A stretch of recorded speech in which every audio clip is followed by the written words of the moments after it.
La 77e Assemblée générale des Nations Unies s'est officiellement ouverte ce mardi 20 septembre à New York, siège de l'organisation internationale. Plusieurs chefs d'État et de gouvernement du monde, membres de l'ONU, y prennent part. Parmi ses dirigeants, le président de la République togolaise, Faure Gnassingbé, et plusieurs autres chefs d'État africains. Cette rencontre annuelle de l'ONU reprend en présentiel après 2 années de perturbations par la pandémie au Covid-19. Pendant près d'une semaine, des chefs d'État et de gouvernement présents vont se succéder à la tribune de l'Assemblée générale de l'ONU pour discuter des différents sujets inscrits au programme.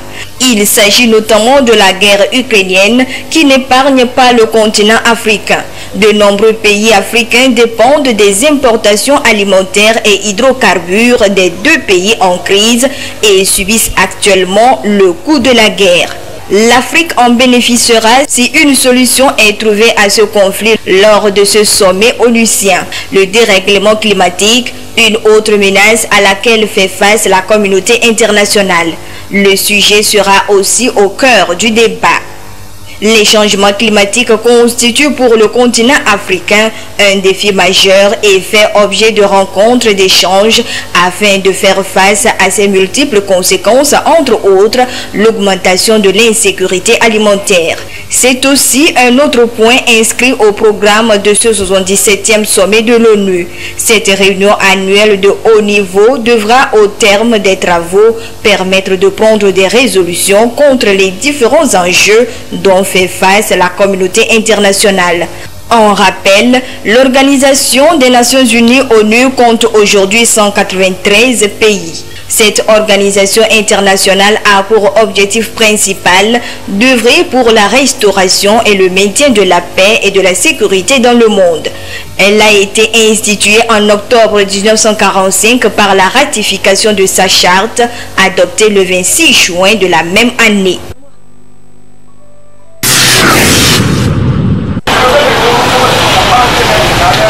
De l'amélioration des salaires et des pensions de retraite à la dotation additionnelle de la subvention sur les produits pétroliers et du gaz butane, en passant par une indemnité de transport, la gratification du reliquat de l'avance sur salaire consenti en janvier 2022, la gratification des transferts monétaires directs, la subvention renforcée sur les engrais pour accompagner les agriculteurs, le chef de l'État Faure Gnassingbé veut à travers ces mesures véritablement faire face au phénomène de la vie chère. En prenant toutes ces mesures, le président de la République ne veut laisser personne de côté face à la crise actuelle. Un ouf de soulagement pour les populations qui n'ont pas manqué d'exprimer leur gratitude et leur reconnaissance. Je salue l'acte là parce que déjà la vie chère au Togo, tout le monde souffre à propos des hausses des prix des produits alimentaires, le carburant, tout ça là. Et je remercie l'État d'avoir pensé à nous. Ce n'est pas seulement ceux qui travaillent dans le gouvernement togolais qui ont besoin de ces subventions-là, le secteur privé aussi. C'est bon, le chef d'État peut subventionner beaucoup de choses. Nous, on les remercie parce qu'il y a beaucoup de choses qui sont trop chères maintenant. Mais l'idée qui fait une mais il faut que tu aies la recherche. C'est pas bien.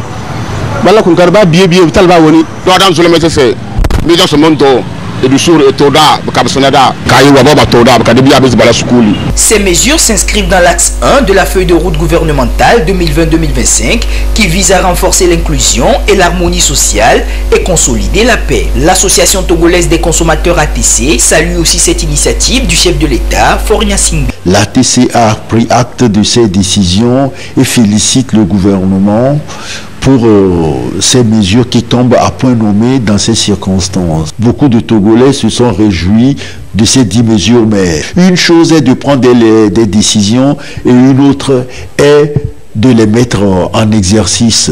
L'ATC va continuer le plaidoyer, la communication avec les autorités parce que l'ATC se dit c'est un pas qui est fait dans le sens de la réduction de la cherté de la vie. L'ATC fait appel au patronat et aux syndicats de tout faire pour implémenter dans le secteur privé les décisions qui sont prises. Parce que déjà quand les syndicats et le patronat ne feront pas de leur devoir de faire rejaillir les décisions prises au niveau du secteur privé.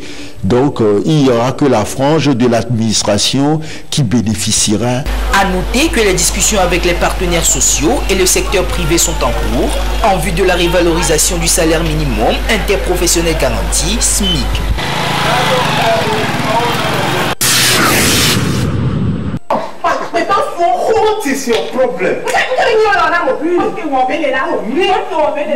Nombreux sont ces pays africains qui ont connu ces dernières années un foisonnement de production cinématographique. Le cas de Nollywood, l'industrie du cinéma nigérian qui chaque année enregistre plus de 2000 films tournés, a permis l'émergence d'une industrie locale de production et de diffusion avec un modèle économique qui lui est propre. Au Togo, même si le secteur cinématographique n'est pas encore à l'image de grandes industries du monde, l'on note néanmoins de grandes avancées. Le cinéma togolais vient de loin, mais aujourd'hui, ce cinéma fait ses pas. Depuis les années 2014 jusqu'à ces jours, nous sommes rayonnants sur le continent. Nous participons aux festivals internationaux. Nous emportons aussi des prix à ces participations. Les Togolais viennent de suivre une création togolaise avec le cinéaste Steven Aff, qui est vraiment une création très appréciée, non seulement au pays, mais à l'international. Il y a des productions togolaises qui font le tour de la planète, mais qui ne sont pas connues des Togolais. Soucieuse de faire du secteur cinématographique un secteur à fort potentiel économique répondant aux normes internationales, les autorités togolaises ont élaboré plusieurs mécanismes, et ce, depuis plusieurs années. Le gouvernement togolais a mis en place des structures, des mécanismes. D'abord, en 2020-2021, une part importante a été accordée au cinéma togolais. Et cela nous a amené à produire des films qui ont au moins 5 productions avec le soutien du gouvernement togolais. Ces films ont fait le tour du pays. Ces films ont été projetés à la dernière édition du FESPACO. En plus de cette disposition qui veut qu'on soutienne le cinéma togolais financièrement parlant, le gouvernement a pris d'autres dispositions. Vu que le secteur du cinéma a des soucis d'organisation, il y a une loi qui a été votée, appelée loi portant code du cinéma et de l'image animée. Cette loi permet une nouvelle gestion du secteur du cinéma. À son sein, elle veut que la direction nationale de la cinématographie soit transformée en un centre national de cinéma et de l'image animée. Le centre créé par cette loi permet de rendre le cinéma togolais plus productif. Désormais, avec le fonds qui est mis en place, nos artistes, nos cinéastes puissent être éligibles à l'extérieur. Bien que la mise en place de ces mécanismes ait permis de booster de façon significative le secteur, d'autres défis restent encore à relever. Le réel défi aujourd'hui, c'est d'abord la formation. Il faut former. Rien n'est possible sans la connaissance. Nous avons une pépinière au Togo qui a besoin d'être formée. Donc, avec ces centres, avec le fonds qui est créé, nous allons mettre un accent sur la formation des jeunes. Actuellement, nous n'avons pas au Togo des grandes écoles de cinéma qui sont ailleurs très coûteuses. Donc, une fois formés, il faut penser à l'acte. C'est-à-dire, il faut aller à la création, à la production. Donc, il faut soutenir financièrement ces jeunes-là à produire. Chaque acteur est donc invité à jouer sa partition pour l'ouverture d'une nouvelle ère au cinéma togolais, tout en lui permettant d'être représentatif sur le continent et à l'échelle mondiale. Bonjour madame.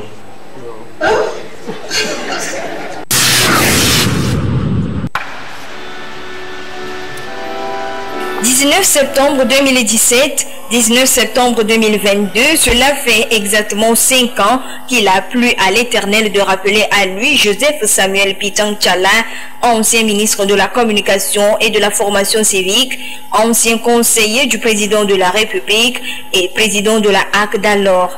Ce lundi, pour commémorer le 5e anniversaire de sa disparition, une messe a été dite à l'église catholique Marie-Théotokos d'Agrenivé.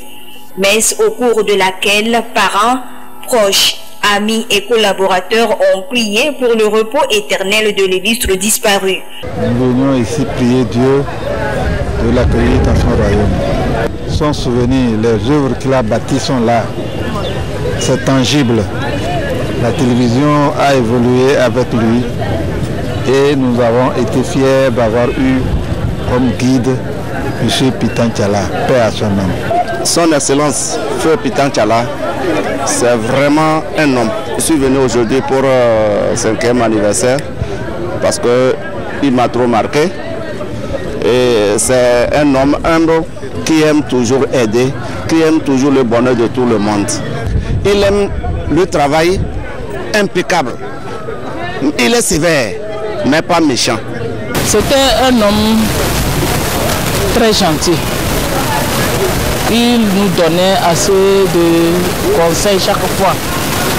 Quand tu veux faire quelque chose et que c'est un maman, il te dit d'aller comme ça pour arriver à ce que tu veux. On n'arrive même pas à oublier que Dieu Tout-Puissant l'accueille dans son royaume. Dans son homélie, le père concélébrant Emmanuel Maussi a invité les fidèles à intercéder en faveur du disparu. Il les a par ailleurs exhortés à mener une vie de sainteté en suivant les pas de Jésus-Christ afin d'avoir une vie éternelle.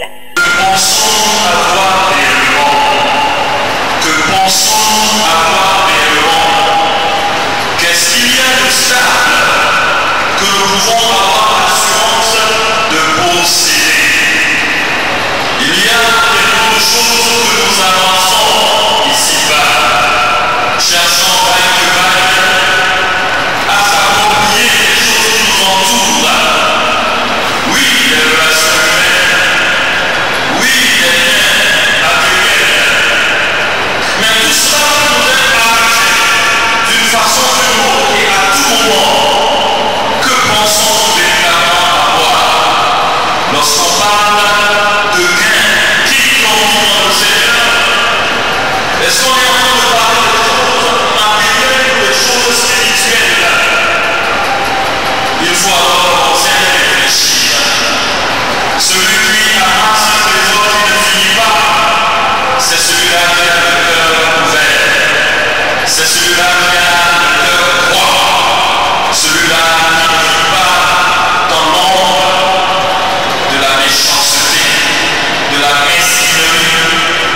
Celui-là qui vit dans la générosité, qui comprend que tout est bon, que nous n'avons rien pour nous-mêmes, sinon ce que Dieu nous donne. Celui qui a compris cela sera rempli davantage, parce que Dieu le considère comme un canal de bénédiction pour ses enfants ici-bas sur terre. À la fin de la messe, les salutations d'usage se sont déroulées sur le parvis de l'église.